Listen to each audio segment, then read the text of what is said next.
Da tribuna, o senador Isalci Lucas fez duras críticas à política econômica do governo Lula, rebatendo fala recente do ministro de Lula, Fernando Haddad.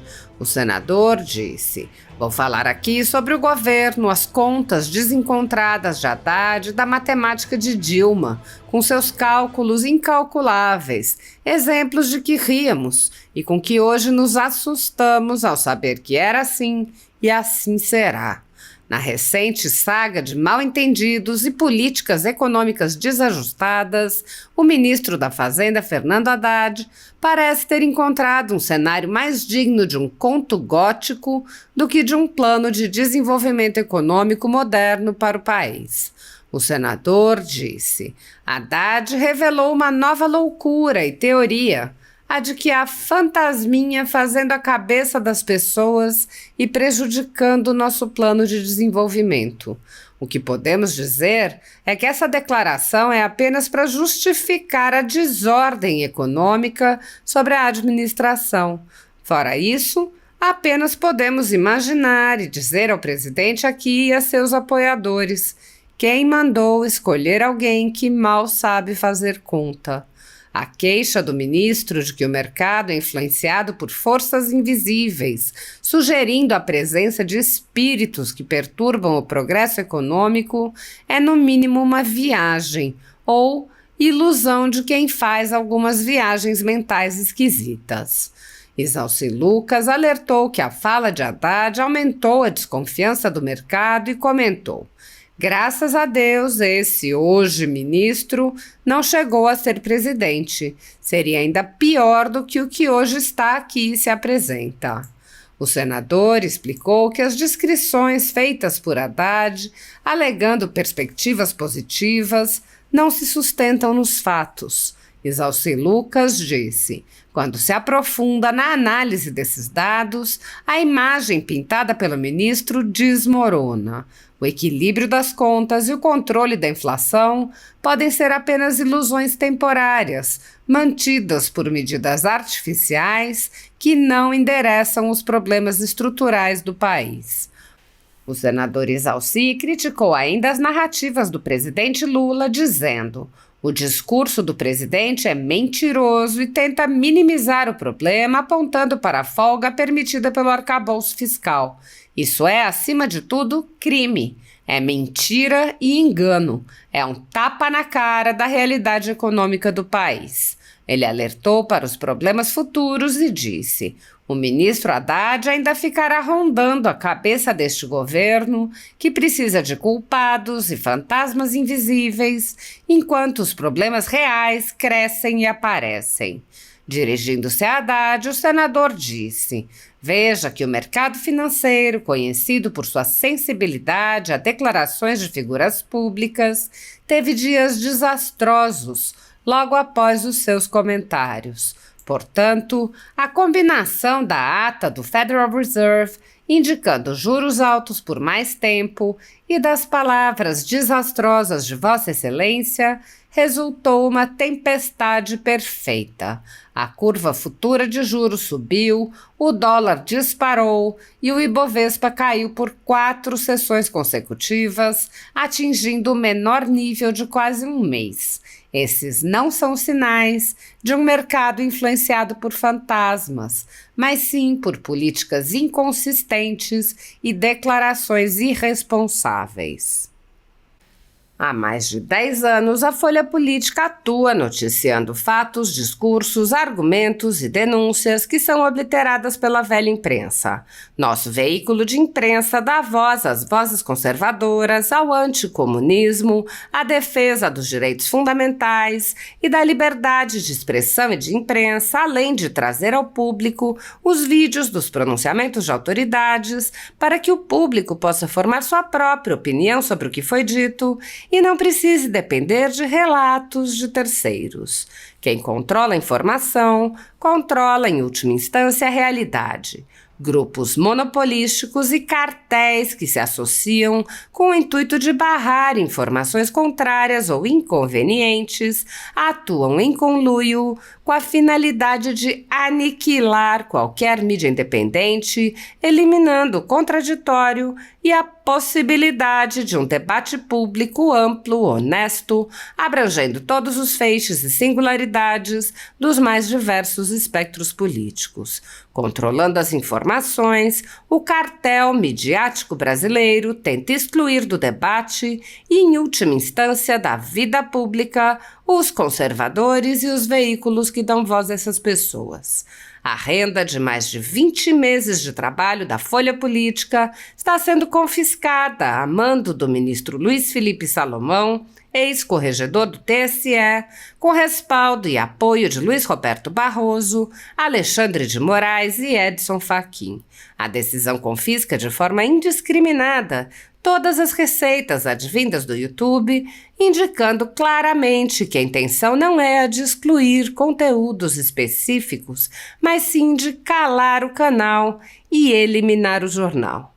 Anteriormente, a sede da Folha Política foi invadida e todos os equipamentos do jornal foram apreendidos a mando do ministro Alexandre de Moraes em inquérito que foi arquivado por falta de indícios de crime. Se você apoia o trabalho da Folha Política e pode ajudar, doe qualquer valor à empresa Raposo Fernandes por meio do Pix, cujo QR Code está visível na tela, ou por meio do código ajude@folhapolitica.org. Se preferir transferência ou depósito, a conta da empresa Raposo Fernandes está disponível na descrição deste vídeo e no comentário fixado no topo. Há mais de 10 anos, a Folha Política vem mostrando a realidade da política brasileira e quebrando barreiras do monopólio da informação. Com a sua ajuda, poderá se manter firme e continuar a exercer o seu trabalho. Pix ajude@folhapolitica.org. Assista. Senhor presidente, primeiro eu quero aqui endossar a fala do nosso querido senador Girão, viu, Girão?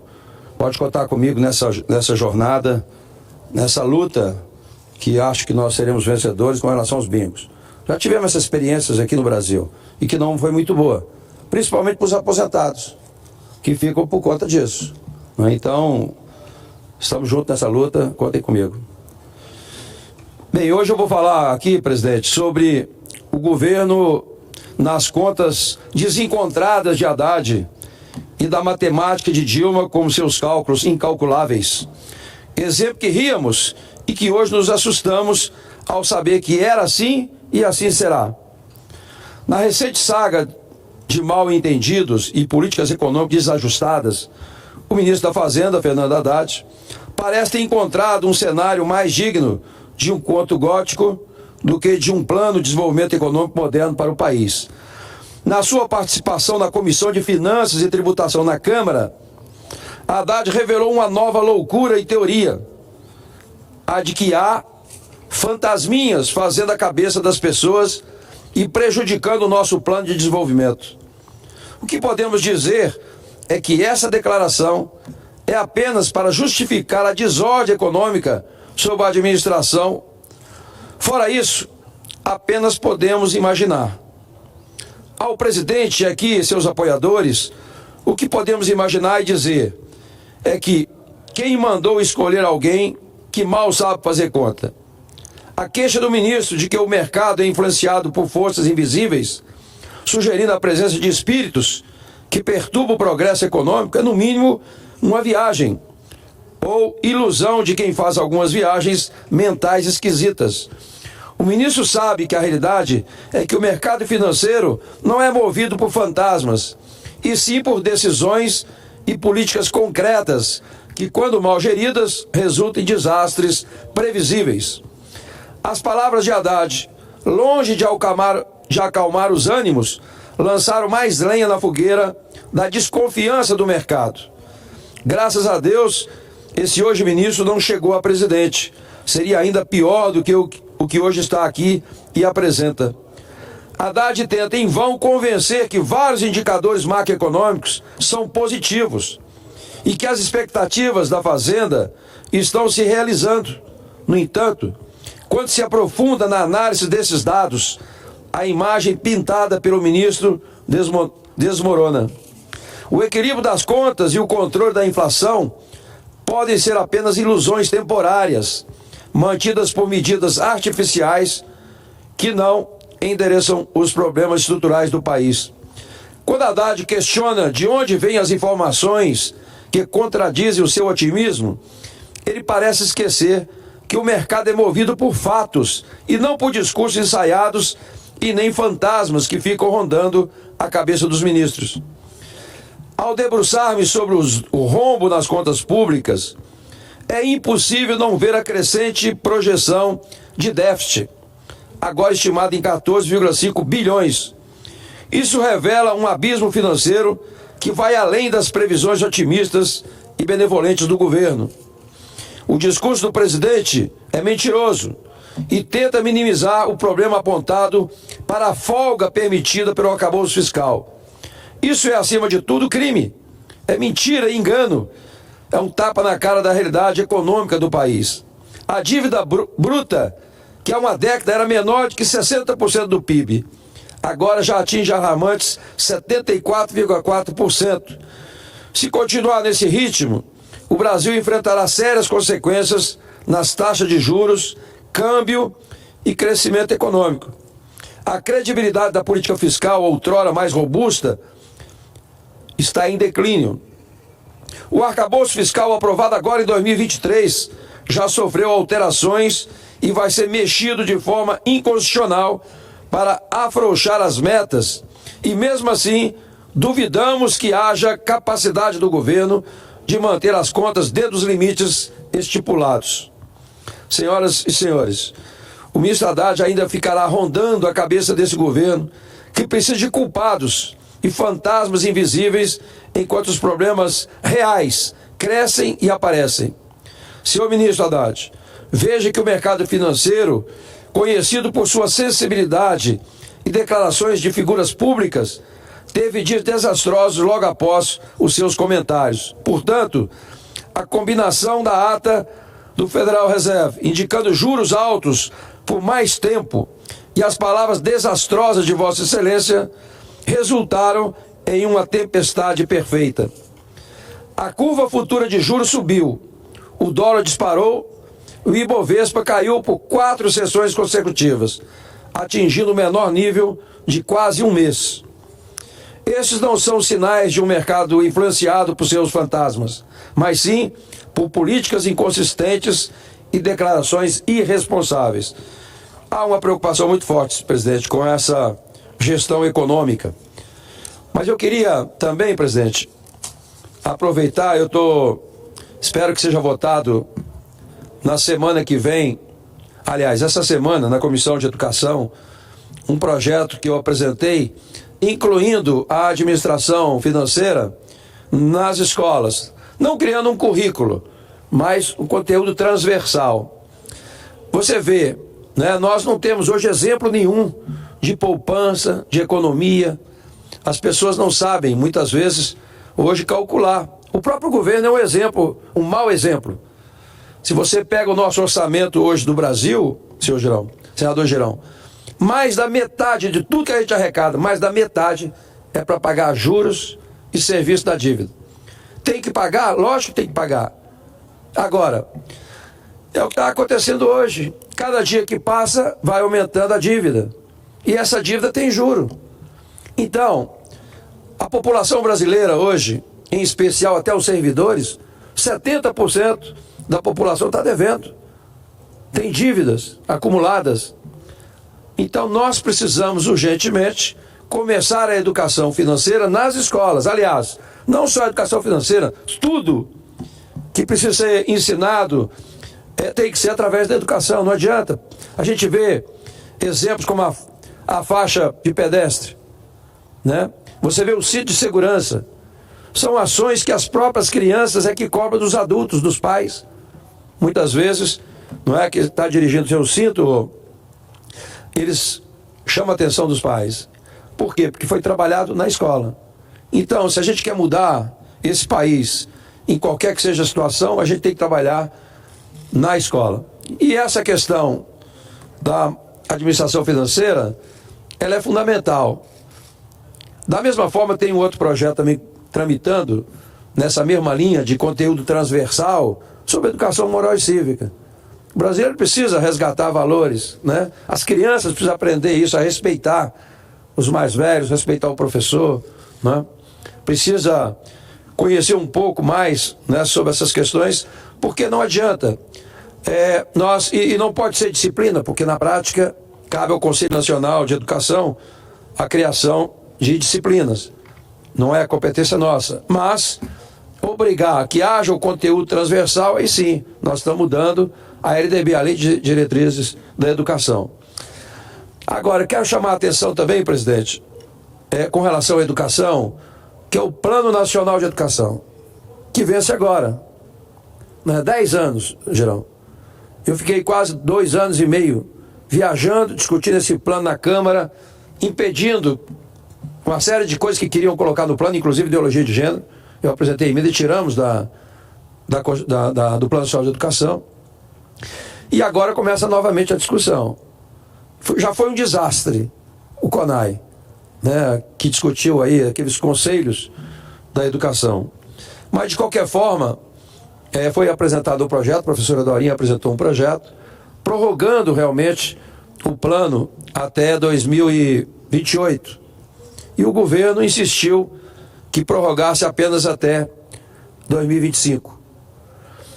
Eu quero dizer que o Plano Nacional, se não tiver uma grande discussão da Lei de Responsabilidade Educacional, ele vai ficar como é hoje, apenas um plano de intenção. Quais são as metas que foram atingidas do plano? Nada. Muito pelo contrário, houve uma regressão na aprendizagem. Então, nós precisamos, com muita calma, mas também com muita determinação, estabelecer responsabilidades. Os governantes, aqueles que têm essa obrigação de investir, né, no caso, por exemplo, da União, que é obrigado a investir 18% na educação, os estados, 25%, nós precisamos ter alguém respondendo por isso. Não dá para a escola manter o IDEB que tem hoje. Então, só tem como você resolver isso criando, ou você punindo, ou você valorizar o mérito daqueles que conseguem superar as dificuldades. Então, ou o conjunto, né? Você pode também criar. Agora, a responsabilidade não é só do professor, e não é só do diretor, não é só do secretário de educação, não é só do governador, não é só do presidente. Mas todos têm a sua parcela de responsabilidade. Então, até mesmo antes, ou concomitante à discussão do Plano Nacional de Educação, a gente precisa discutir a Lei de Responsabilidade Educacional e estabelecer critérios e definir claramente o índice de qualidade da educação, porque você tem que ter os indicadores mínimos para você estabelecer como uma escola regular. Você não vai querer exigir de uma escola, né, que atinja todo o IDEB que está sendo proposto, se a escola não tem banheiro, se não tem energia, se não tem nada, se não tem condições de infraestrutura. Então nós precisamos dar condições para que todas as escolas tenham, no mínimo, o índice de qualidade inicial, que já era para ter, isso aí já estava no plano anterior, mas como não tinha nenhuma punição, está do mesmo jeito. Mas você tem que estabelecer, numa escola tem que ter, né, tais professores, tais instalações, tais materiais mínimos, para você então começar a valorizar essas escolas e depois estabelecer durante mais 2, 3, 4, 5 anos, uma progressão de melhoria da qualidade, que é o índice de qualidade da educação. Então, você tem uma planilha básica daquilo que é o necessário, é o mínimo necessário para a escola funcionar. Então, é o índice de qualidade inicial e depois você vai introduzindo algumas questões de infraestrutura para melhorar a questão. Agora, tem que penalizar quem não fizer isso. Se o governador não repassa o recurso, tem que penalizar o governador. Se repassou e o secretário de educação não fez, o secretário. Aquele que caberia à direção da escola, tem que ter também o cumprimento disso. Senão, nós vamos ficar nessa situação que está hoje. Nunca vi, durante toda a minha vida, uma educação tão ruim como agora. Talvez a gente chegou no ápice da má qualidade da educação. E não tem, todo mundo sabe, o único instrumento de igualdade de oportunidades, o único instrumento das pessoas vencerem, né, na vida é através da educação. E mesmo sabendo disso, a gente só fica no discurso e não encara a questão de frente. Inclusive com relação aos municípios. Quem tem hoje a obrigação de construir a base fundamental da educação são os municípios, que é a educação infantil. Não adianta você começar a investir muito recurso no ensino médio e ensino superior se os alunos não tiveram base na educação. E a base é a alfabetização, é na primeira infância, que cabe aos municípios, que estão quebrados. Então você precisa valorizar esses municípios para eles investirem na educação infantil, na educação da primeira infância. E depois no ensino fundamental. Pois não, senador Me permite, senador Exalci, também agradecendo ao presidente pela oportunidade aqui de fazer essa parte. Pronunciamento seu, senador Exalci, sempre muito oportuno, direto. Em primeiro lugar, lhe cumprimentar pelo apoio à nossa causa, independente de partido, se é contra governo, se é a favor, se é de direita, de esquerda, com relação à volta de bingo e cassino. Um negócio que não tem o menor cabimento. Eu não esperava outra coisa de um senador responsável e comprometido com o povo, como é o senhor. Segunda situação. Essa questão de administração financeira é fundamental a partir da tenridade. Essa é a chave, porque, senador presidente Chico Rodrigo, não falta dinheiro. Isso aqui nós estamos de acordo. Não falta dinheiro para a educação nesse Brasil, inclusive com as votações que nós fizemos na nossa legislatura, o Fundeb, enfim. Agora, o que a gente vê nesse governo, com todo respeito a quem pensa diferente, é uma destruição completa. Para começar, a semana passada, já tiraram dinheiro do orçamento para a educação. Na cara dura. Da educação. Tiraram da educação. Nós brigamos lá no Congresso Nacional, na sessão, sobre isso. Agora, doutrinação eles fazem, eles gostam de fazer. Inclusive, acabei de ver aqui a invasão na Assembleia lá do Paraná, enfim. Protestos em todo o país. Já começou. E a gente não vê uma movimentação nesse aspecto, a gente vê ideologia. E o ministro da Educação é do meu estado. Foi governador lá e a gente conhece bem qual é o objetivo da coisa. Então, parabéns, o senhor é uma referência para nós aqui nessa questão de educação. E quero dizer que conta com o meu apoio, educação financeira. Isso vai ser o grande despertar do Brasil para que a gente possa ter uma população cada vez mais consciente, menos endividada, né? E que essa vai ser uma educação que vai repercutir em gerações, e não hoje, a que a gente tem os índices péssimos, né, caindo, as pessoas não conseguem fazer, como o senhor sabe bem, né, assim, interpretar um parágrafo, e algo muito preocupante também nos exercícios de matemática. Então, que Deus te dê luz, sabedoria, e muito obrigado pela oportunidade da parte. Obrigado, senador Girão. Mas é isso, presidente. Educação tem que ser prioridade quando se fala em recurso e também aplicar corretamente, né? Porque também não basta só recurso.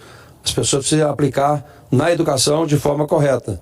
Mas hoje é lamentável. Você tem escolas hoje que não têm a mínima condição de dar uma educação de qualidade. Você não tem internet, você não tem laboratório de ciência, né? Você não tem estrutura, não tem esporte, não tem cultura, não tem mais nada na escola. Então, a gente precisa acordar para isso. Principalmente sabendo que a única solução é essa, né? Obrigado, presidente.